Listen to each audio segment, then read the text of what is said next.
শিক্ষার্থী বন্ধুরা, আসসালামু আলাইকুম ওয়া রাহমাতুল্লাহি ওয়া বারাকাতুহু। ভালো আছো তোমরা? তো আজ আমরা পারফেক্ট টেন্সে একটি কি করার চেষ্টা করি।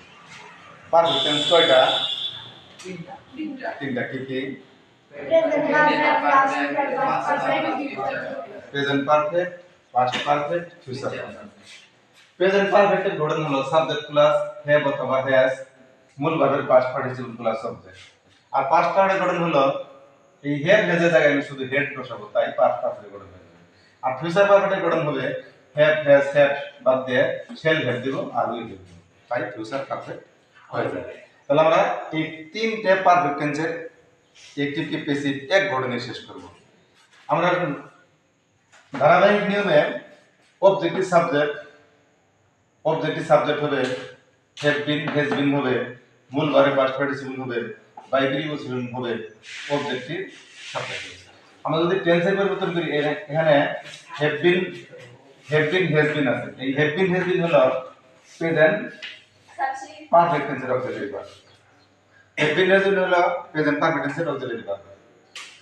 আর এই হ্যাভ বিন হ্যাজ বিন এর জায়গায় যদি আমি হ্যাড বিন ব্যবহার করি তাহলে পাস্ট পারফেক্ট টেন্স হবে। এই হ্যাড বিন হ্যাজ বিন এর জায়গায় যদি আমি হ্যাড বিন ব্যবহার করি তাহলে পাস্ট পারফেক্ট।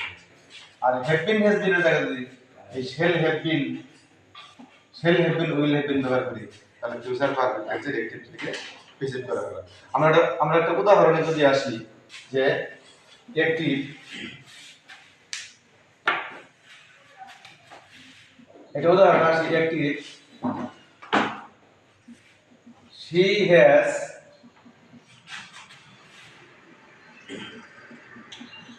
cooked rice, সে ভাত রান্না করেছে। তো তোমাদের এখানে একটা বোনাস দেওয়া আছে, সেটা হলো যে মূল ভার্বের পাস্ট পার্টিসিপল, এটা আর অন্য কোথাও খুঁজতে হবে না, এখানে দেওয়াই আছে।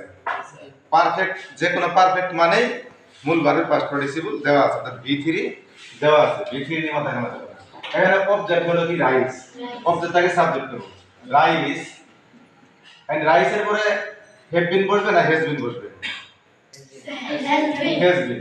তাহলে রাইস পারফেক্ট টেন্সের অক্সিলারি ভার্ব হলো হ্যাজ, আর অ্যাকটিভের প্রিসিপ করতে গেলে একটা বিন অতিরিক্ত বসবে।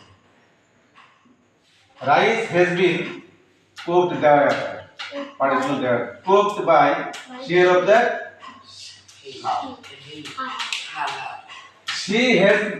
she has cooked rice, she has cooked rice present perfect tense.